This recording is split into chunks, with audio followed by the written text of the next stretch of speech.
always remember na kahit anong nangyari, I am always here despite the distance, of course. Kahit gano'n tayo kumalit sa isa't isa, nananatili pa rin ako as your best friend. Hindi na natin makikita yung isa't isa kung kailan natin gusto. Pero always remember na nandito pa rin ako. Thank you for all the memories naman kahit nag-grade 7 pa rin tayo. Hindi mo ba makakalimutan kung gaano kami naging mabuti na ibigin sa akin. Hindi ka lang naging best friend sa akin, you were also a sister to me.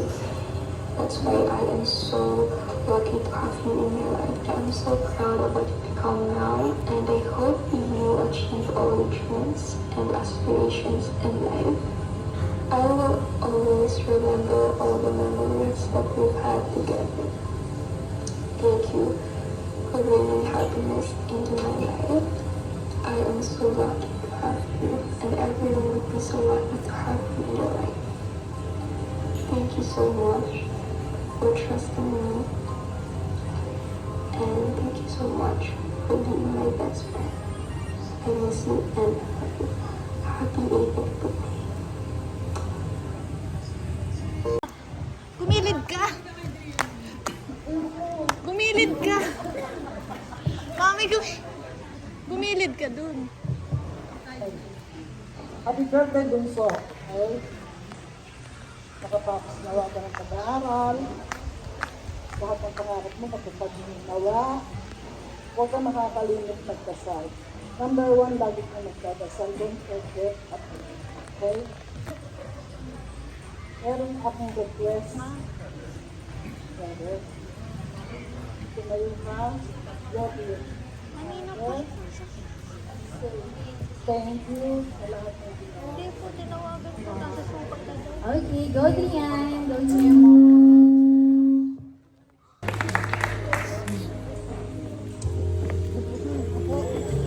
Di ba? Ako ka di? Ay, gusto ko sa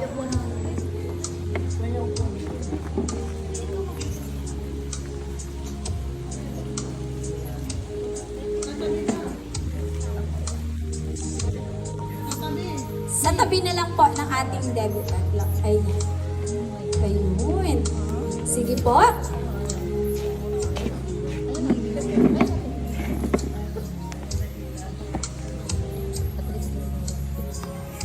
Hello. Good evening to everyone na nandito. Isang maganda at mapagpalang gabi para sa ating lahat. Totoo lang, nervous ako na magsalita sa harapan niyo. My message is, baka humaba. Pwede ka natin paupuin na sila. Ay, pwede. Sige, baka abutin daw tayo ng alas 10. Sige po. Okay, uupo muna po kami. Sige po, Lolo. Go, Lolo. Kaya niyo po yan. Ayan. Sige, Lolo. Hindi ko alaman kung paano ko sisimulan itong wish ko or message to our debutant. It's emotion kasi ako natutuwa ako at saka nervous. Kaya pasensya na muna. Actually, dalawa lang naman ang wish ko sa kay Apo. Una, topmost ng wish ko sa kanya sana, may you have the best good health Apo every day. At kung posible, through your entire life. Kaya ako nasasabi to kasi napapansin ko lately, nagiging yung napapabayaan mo yung tamang oras ng pagkain mo, kaya halagaan mo mabuti ang stay healthy. Huwag kang magpapalipas ng gutom. Yun ang napapansin ko sa iyo.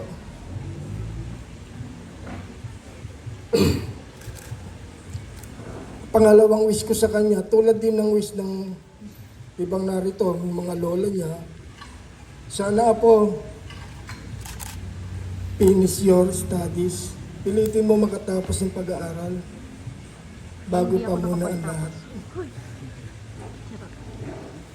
Huwag mong isipin yung medyo harsh yung mga pananalita ko kasi bakit may sana. Kasi right now, I am very much aware na you and Luis Miguel is in a special relationship. Apo, sana maintindihan mo, hindi ako against sa relasyon niyo.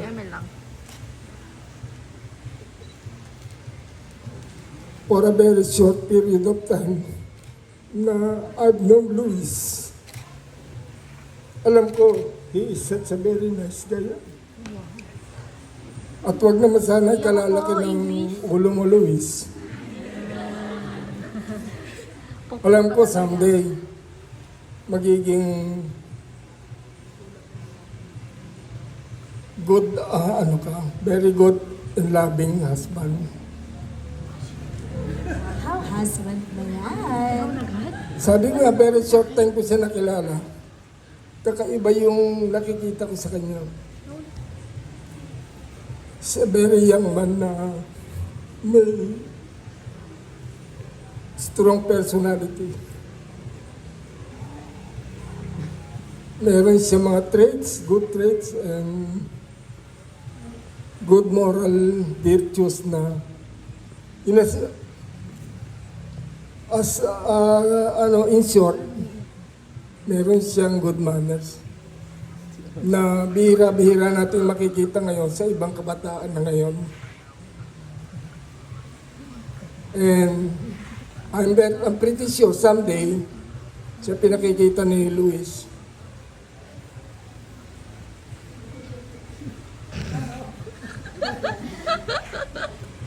I'm sure someday, he will become a very responsible and good family man. He will become a very good provider for his family. Tulad ng tatay niya, Tito Al. Sa initial reaction ng iba, nakikita ko, bakit pati yung tatay binabanggit ko? Ba't kasama sa nababanggit ko? Kasi nga, sabi ko nga, in a very short time na nakikilala ko sila, may nakikita akong kakaiba. Ano ba yung kakaiba?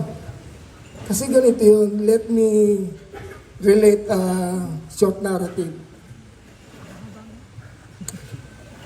Kung natatandaan mo, Luis, yung very first day na pumunta ka sa bahay, siguro maaga pa yun, mga 9 a.m. in the morning. Mami, nagmamadali siyang umupo sa akin sa tabi ko. And napansin ko, ba't parang ninervous siya? Sabi ko, bakit? Anong problema? Sabi niya sa akin, sagot niya, kasi mayroong gustong pumanik ng ligaw sa bunso mo. Sabi ko, ano? Bata pa si bunso.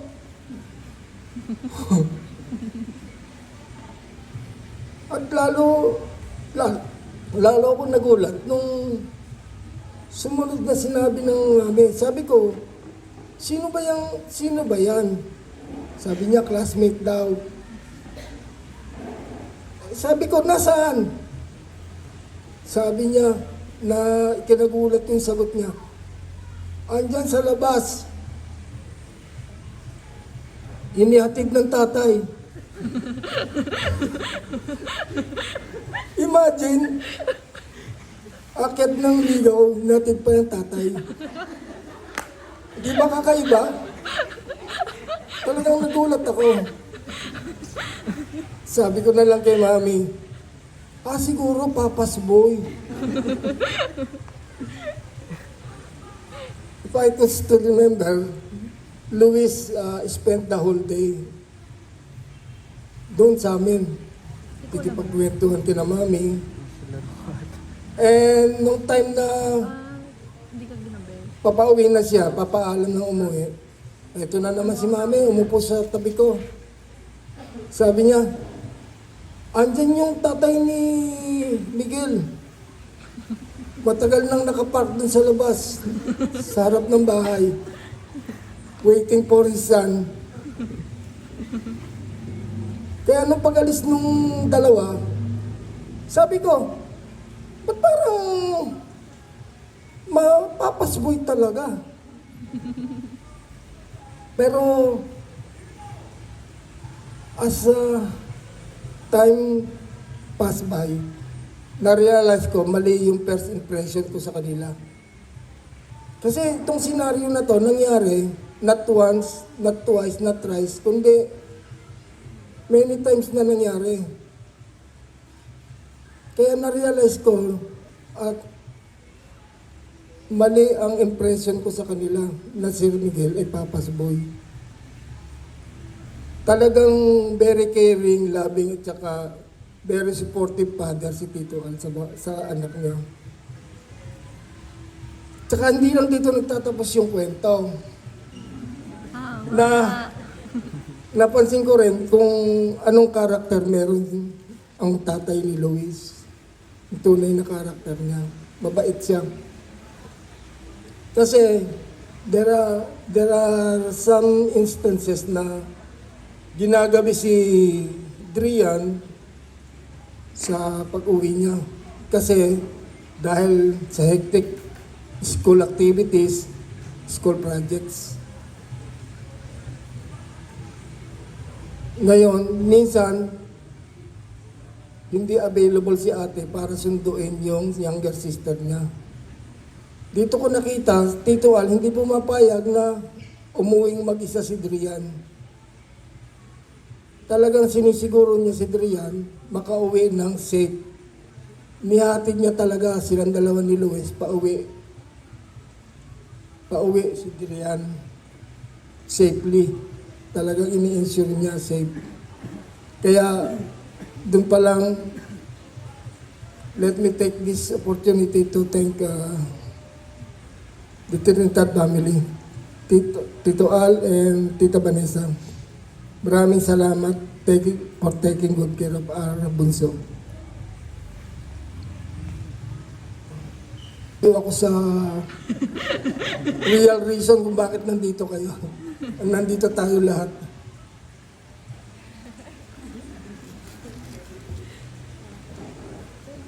I-shift naman natin yung topic kay Bunso. Bunso, today, or should I say tomorrow, to be exact, is your 18th birthday. Isa lang ang ibig sabihin nun. Now you are a full-grown young lady. Mag-expect kami na you will be more responsible person. Less traumas, less arte. Di ba? By the middle of this year, you will begin a new beginning, new chapter of your life. You start your college studies. Sana po pagbutihin mo tulad ng ginagawa mo sa ngayon. Sabi nga ng mga lola mo, give your studies a priority. Pilitin mo makatapos kayong dalawa ni Luis. Have your mindset kayo ni Luis na you will study harder. and you will have the same goal, one goal, and that is to finish your respective college course.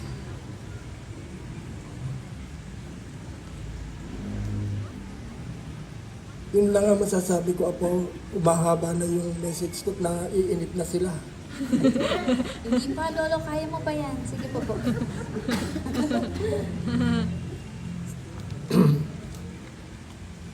Ano pa ba ang gusto kong sabihin sa'yo? Nalilimutan ko kasi old age na kasi. Super excited ka din. Kanina alam ko mga sasabihin ko sa'yo pero marami ang nalilimutan ko na. Memory gap ba yata yun? Kaya siguro dito na lang ako mo. Hanggang dito na lang yung message ko sa'yo, Apo. Again, I wish you a happy birthday. Happy early birthday. And never forget na I love you so much, Apo. Palakpakan naman po natin, Lolo Noel. Maraming salamat po. Yes, picture po muna, Lolo. Nawain mo. Kasi bukas, you're considered as an adult already. No?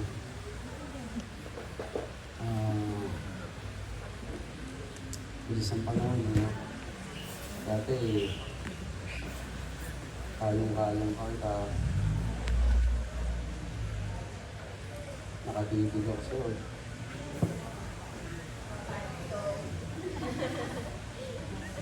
Dinidilaan mo pa yung sipon mo, no? Minsan, sabay pa kayo ng ate mo. Bilis ang panahon. Inevitably, you will live your life sa sarili mo, your own. You will decide for yourself. Sa mga susunod na decision mo sa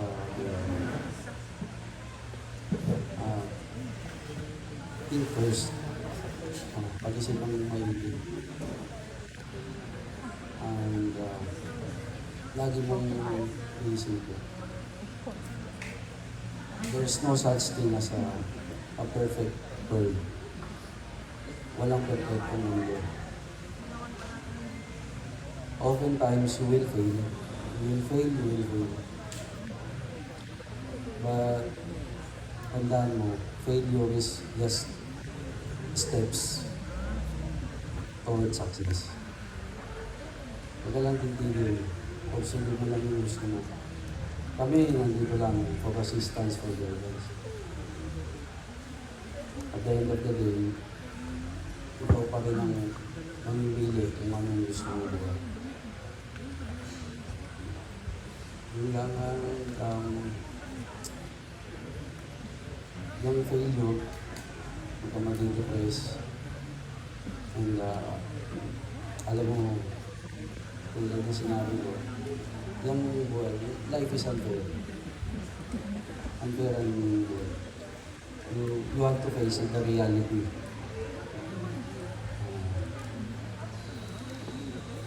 Yun nga, oftentimes you will fail.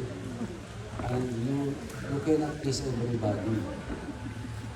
Hindi lahat na nakapaligid sa'yo, kakampi mo. Pero, kung silang hindi, alam mo naman ang gagawin mo yun. Basta yung pag litong-lito ka na, yung pinaka-importante is every day, every time, give at least a minute to pray. Nakikita ko naman sa iyo.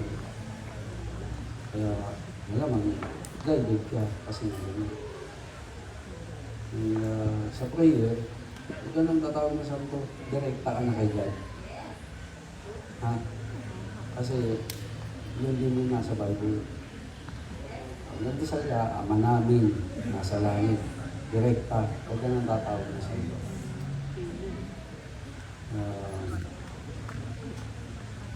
Yun na siguro yung guidance. Sana, Sana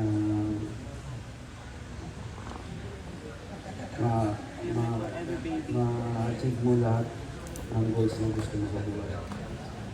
And if ever meron kami pagkukulang, shortcomings, pasensya ka na. Pero if ever na kailangan ko, magsabi ka lang. Nandito naman yung mga happy birthday. And happy birthday. Wow, thank you so much.